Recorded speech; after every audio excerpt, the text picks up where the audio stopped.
ஒரு பத்திரிகையை நடத்துகிறவர் என்பதையெல்லாம் தாண்டி ஒட்டுமொத்த தமிழ் இலக்கியவாதிகளும் மனுஷை பாராட்ட வேண்டிய ஒரு விஷயத்தை சமகாலத்தில் அவர் செய்து கொண்டிருக்கிறார். இந்த அரங்கத்தை பாருங்கள், அல்லது மனுஷ் அமர்ந்திருக்கக்கூடிய கூட்டத்தை பாருங்கள், அல்லது மனுஷ் பேசுகிற அரங்கத்தை பாருங்கள். எல்லா இடத்திலும் ஒரு ஒற்றுமையை நீங்கள் பார்க்க முடியும். மனுஷின் தலைமுடி எப்படி இளமையாக இருக்கிறதோ அதை போல அரங்கமும் இளமையாக இருக்கு. இந்த விழாவுக்கான வீடியோவில் இருந்து இந்த நிகழ்ச்சியினுடைய தொகுப்பாளர்கள் மனுஷனுடைய கவிதைகளை பேசியவர்கள் அத்தனை பேருமே தமிழ் இலக்கிய உலகத்திற்கு புதிது. பாரதியாரை பாரதிதாசனை கூட தெரியாத ஒரு தலைமுறையை நவீன கவிதையின் பக்கம் தன்னுடைய நூலக செயல்பாடு என்கிற அரசாங்க பொறுப்பை வைத்துக் கொண்டு இந்த இடத்திற்கு நடத்தி வருகிற மனுஷபுத்திரனை அவரது எதிரிகளும் பாராட்டித்தான் பெற வேண்டும். நான் இந்த நூல் வெளியீட்டிற்கு வருகிறேன். உண்மையில் நம் எல்லோருக்கும் தெரிந்த ஒரு பசீரினுடைய கதையும் உண்டு. ஒரு ஆசிரியர் மாணவனை பார்த்து கேட்கிறார், ரொம்ப எளிமையான கேள்வி, ஒன்றும் ஒன்றும் எத்தனை? எல்லாருக்கும் தெரியும் விடை 2 தான் என்று. பசீரின் கதையில் இருக்கக்கூடிய சிறுவன் எழுந்து ஒன்றும் ஒன்றும் ஒரு பெரிய ஒன்று என்று சொல்கிறான். ஏனென்றால் எப்போதும் குழந்தைகள் வழக்கமான பதில்களால் திருப்தி இருவதில்லை. அந்த பையன் மீண்டும் சொல்கிறான், எப்படி சொல்கிறேன் என்றால், என் வீட்டுக்கு பின்னால் 2 வாய்க்கால்கள் ஓடுகின்றன. இது ஒன்று, அது இன்னொன்று. இந்த இரண்டும் சேர்கிற போது ஒரு பெரிய ஒன்று உருவாகிறது. ஒன்றும் ஒன்றும் 2 அல்ல, ஒன்றும் ஒன்றும் பெரிய ஒன்று என்பது ஒரு குழந்தையினுடைய கண்டுபிடிப்பு. ஏன்னா மனுஷனுடைய 90கள் 2010 வரைக்குமான காலகட்ட கவிதை நூல்களின் ரசிகன். என் படுக்கை அறையில் யாரோ ஒளிந்திருக்கிறார்கள், இடமும் இருக்கும், நீராலானது, அதீதத்தின் ருசி என்கிற கவிதைகளை தேடி தேடி அந்த கவிதைகளை மனப்பாடம் செய்து மேடைகளில் சொல்லி தெரிந்து வகுப்பறைகளில் ஒரு பேராசிரியராக பேச்சாளராக மனுஷின் கவிதைகளை நான் கொண்டாடுகிற கவிதைகள் என்பது அவர் 2010 வரை எழுதிய கவிதைகள் தான். ஆனால் இந்த கவிதைகளை நான் கவனிக்க ஆரம்பிக்கிறேன். ஒரு பழைய கவிதை ஒன்று உண்டு.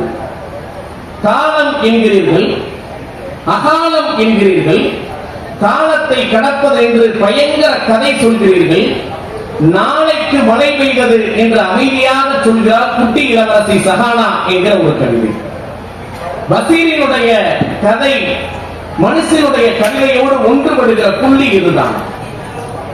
எனக்கு தெரிந்து 30 ஆண்டுகளாக அந்த சஹானா மனுஷின் மனதில் மாறாமல் அதே குழந்தைத்தனத்தோடு வீற்றிருக்கிறாள் என்பதற்கான சாட்சிதான் அவர் எழுதுகிற ஒவ்வொரு தொகுப்பும் என்று நான் பார்க்கிறேன்.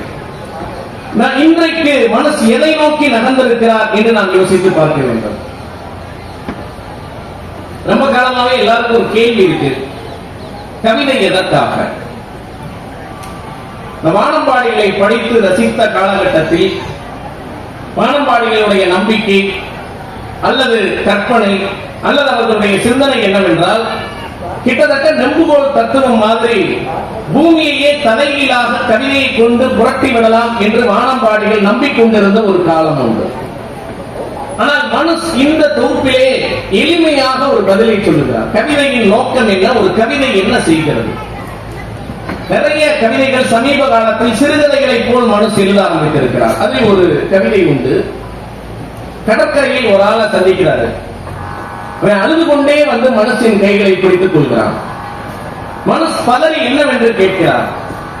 வழக்கமாக எப்போதும் பெண்கள் தான் புத்தக கண்காட்சிகளில் அவருடைய கைகளை பிடித்துக் கொள்கிறார்கள். இப்ப கூட ஒருத்தர் பதிவு, இப்ப நான் மேடையில் உட்கார்ந்து இருக்கப்ப ஒரு பதிவை பார்த்தேன்.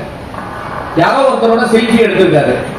அது ஏன் ஆண்களோடு செல்ஃபி எடுக்கிற போது உங்கள் முகத்தில் சிரிப்பே வரமாட்டேன் என்கிறது 100 கமெண்ட்.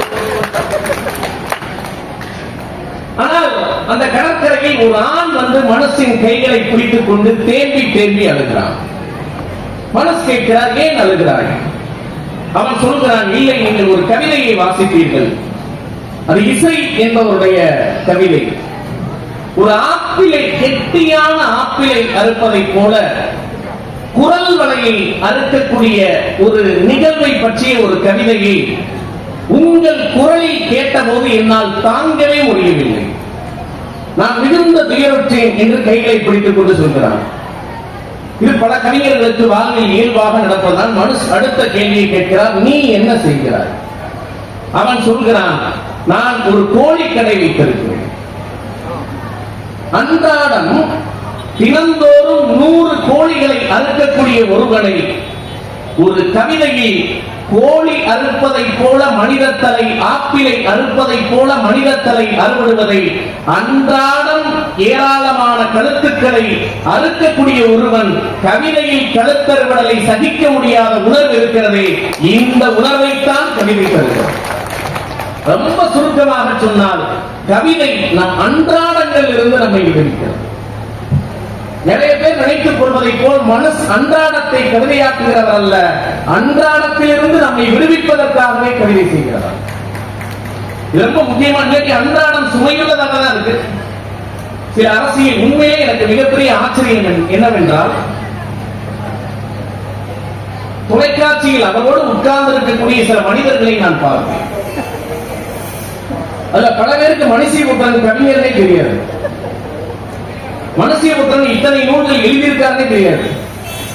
அவர்களுக்கு தெரிந்ததெல்லாம் 1-2 தகவல்கள் தான். இப்படிப்பட்ட மனிதர்களோடு தினந்தோறும் புழங்கிக் கொண்டு ஒரு மனிதன் வருடத்திற்கு 1500 கவிதை எழுதுவதற்கு என்பது இருக்கிறதே, இது மிக முக்கியமான ஒரு சாதனை.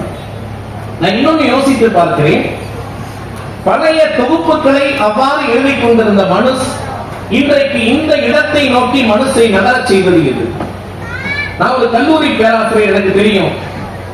என்னுடைய மாணவர்களிடத்தில் மனுஷனுடைய பெயரே வேறு, லவ் குரு அவர் பேரு. அவர் ஒரு புதுசா பேர் வச்சிருக்கான், லவ் குரு. சார் உங்களுக்கு லவ் குரு தெரியுமா சார்? லவ் குருவோட நூல் வெளியீட்டு விழாவுக்கு தான் நீங்க போறீங்க, என் சார்பாக அவருடைய கைகளில் ஒரு முத்தத்தை கொடுத்து விடுங்கள் என்று ஒரு மாணவி சொன்னார். நான் அந்த முத்தத்தை கொடுக்கல, என் இடங்களிலே பத்திரமாக வைத்திருக்கிறேன். உண்மையிலே யோசிச்சு பாருங்க, அந்த மாணவிக்கு கவிதை மீதோ, குறிப்பாக நவீன கவிதை என்றால் என்னவென்றே தெரியாது. சுப்பிரமணிய பாரதியாரை கொஞ்சம் தெரிந்திருக்கலாம், ஏதாவது 1-2 வரிகளில் அல்லது வெறும் தகவல்களாக. கம்பனை, என் வள்ளுவனை, இளங்கோவை அறியாத ஒரு தலைமுறையை மனுஷ் தொட்டிருக்கிறார் என்பது மனுஷை சமகால நவீன கவிஞர்களிடத்தில் இருந்து வேறுபடுத்துகிறது. இது ரொம்ப முக்கியமான விஷயம். நீங்க எப்பயுமே வானம்பாடி கவிஞர்களிடத்தில் ஒரு எளிமை இருக்கு.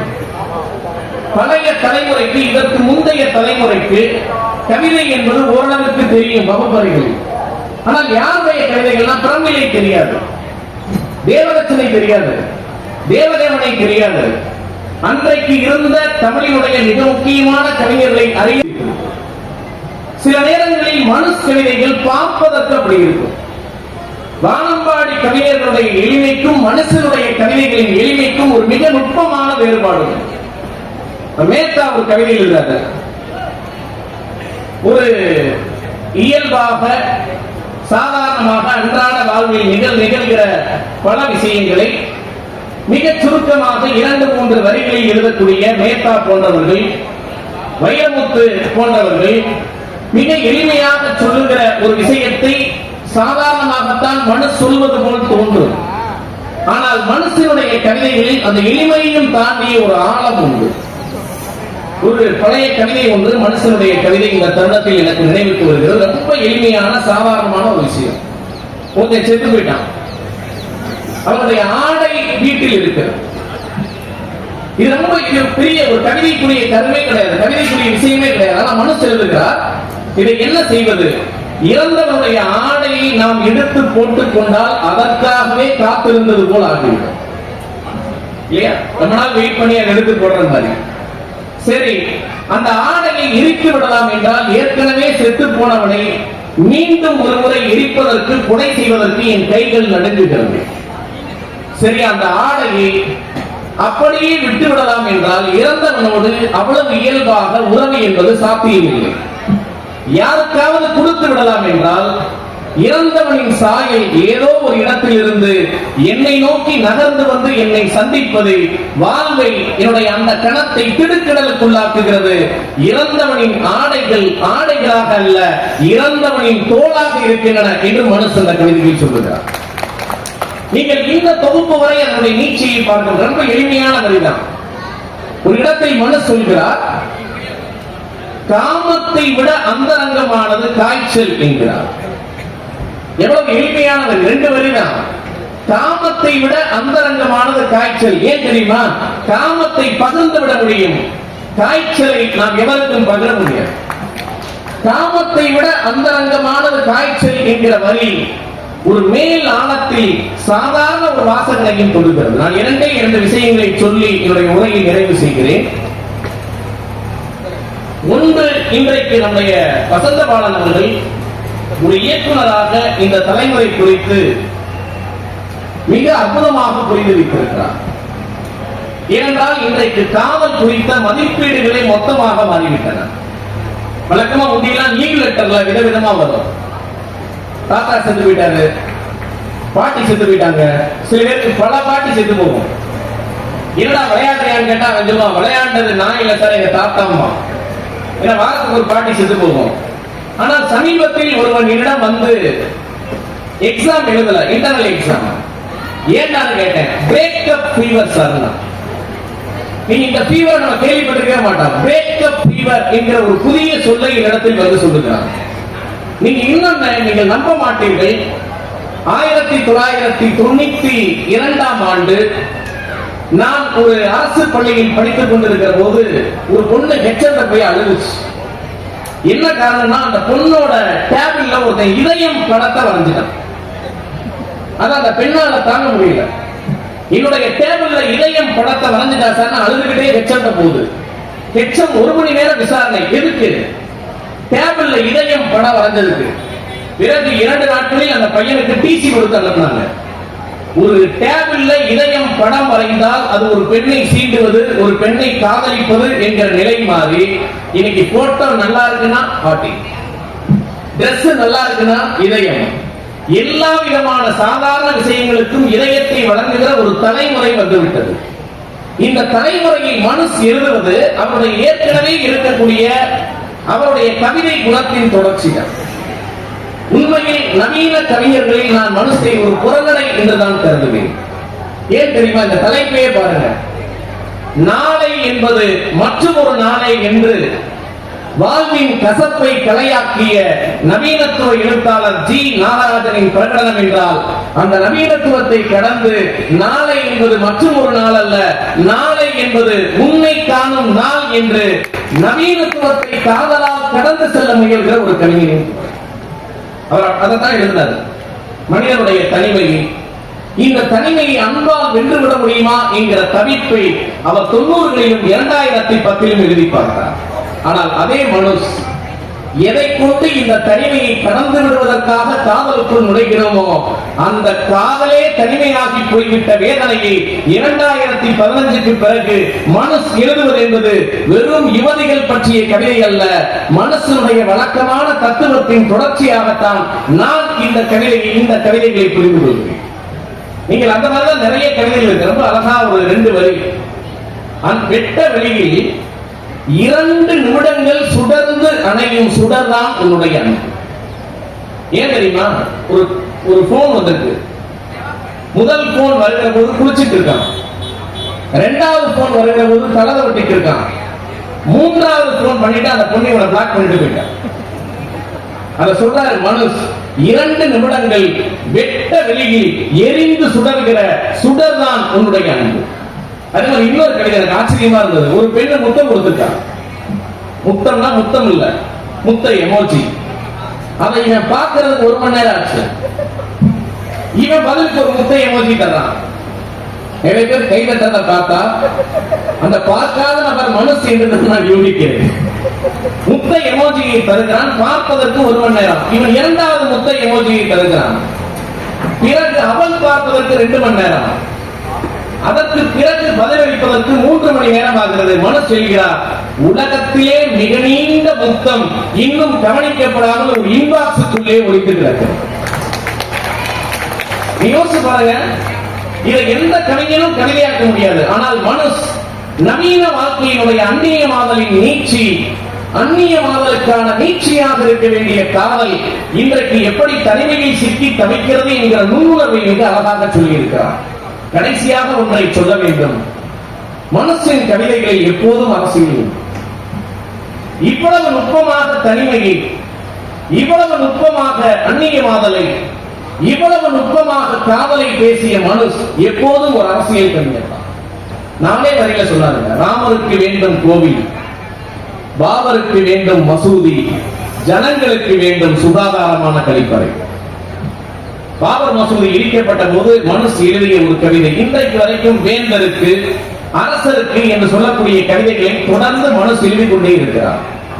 ஆனால் அந்த கவிதைகளை நீங்கள் கவனித்து பார்த்தால் அது ஒரு திமுக காரனின் அரசியல் கவிதைகள். மனுஷ் திமுக காரன். மனுஷ் இடத்திலும் செயல்பாட்டிலும் வேறு தொலைக்காட்சி விவாதங்களிலும் அன்றாட செயல்பாடுகளிலும் திராவிட முன்னேற்ற கழக அரசியல்வாதியாக இருக்கிறார். ஆனால் கவிஞனுக்குள் மனுஷுக்குள் வெளிப்படுகிற அரசியல் நீதியின் குரல், தார்மீகத்தின் குரல், அறத்தின் குரலுடைய அரசியலை அவர் வெளிப்படுத்துகிறார். அதை தாண்டி மிக நுட்பமாக தன்னை நோக்கி நீளுகிற அரசியல். முகமது ரஃபீக் தான் மானசீகனாக நிற்கிறார், ஹமீது தான் மனுஷிபுத்திரனாக நிற்கிறார். மனுஷிபுத்திரன் எப்போதும் தான் மனுஷிபுத்திரனாகத்தான் அடையாளப்படுத்தப்பட வேண்டும் என்று விரும்புகிற ஒருவர்.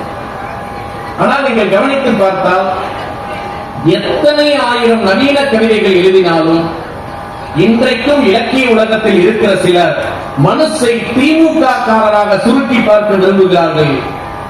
எத்தனை அற்புதமாக தமிழ் தேசியமும் திராவிடமும் மனிதகுல வரலாறும் பகுத்தறிவும் பேசினாலும் தொலைக்காட்சியில் வரக்கூடிய உடன் அமர்ந்திருக்கக்கூடிய மிக மோசமான அரசியல் செயல்பாட்டாளர்கள் மனுஷை தமிழாக மட்டுமே சுருக்கி பார்க்க விரும்புகிறார். இதற்கான எதிர்நிலையை அவர் கூறுகிறார், எத்தனை முறைதான் உங்களிடத்தில் என் விசுவாசத்தை நிரூபிக்கும், எனக்கு அழுத்து போய்விட்டது, நான் பரிசுத்தமானவன் என்று காட்டுவதற்காக அடிக்கடி உங்கள் முன்னால் அம்மனமாக நான் நின்று கொண்டிருக்கிறேன்.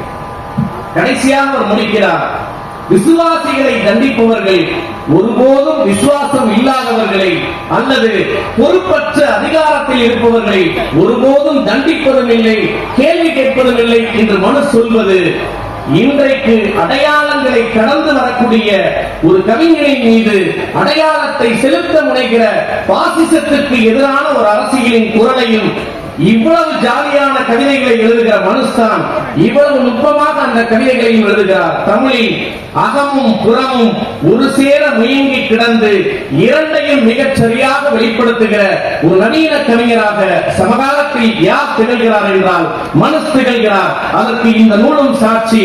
மனுஷ் தொடர்ந்து எழுத வேண்டும். மனுஷ் மற்றவர்களை போல் கவிதாக அல்ல, மனுஷியபுத்திரனாகவே அடையாளப்படுத்தப்பட வேண்டும் என்கிற என் ஆசையை சொல்லி இந்த அற்புதமான வாய்ப்புக்கு நன்றி கூறி விடைபெறுகிறேன். நன்றி.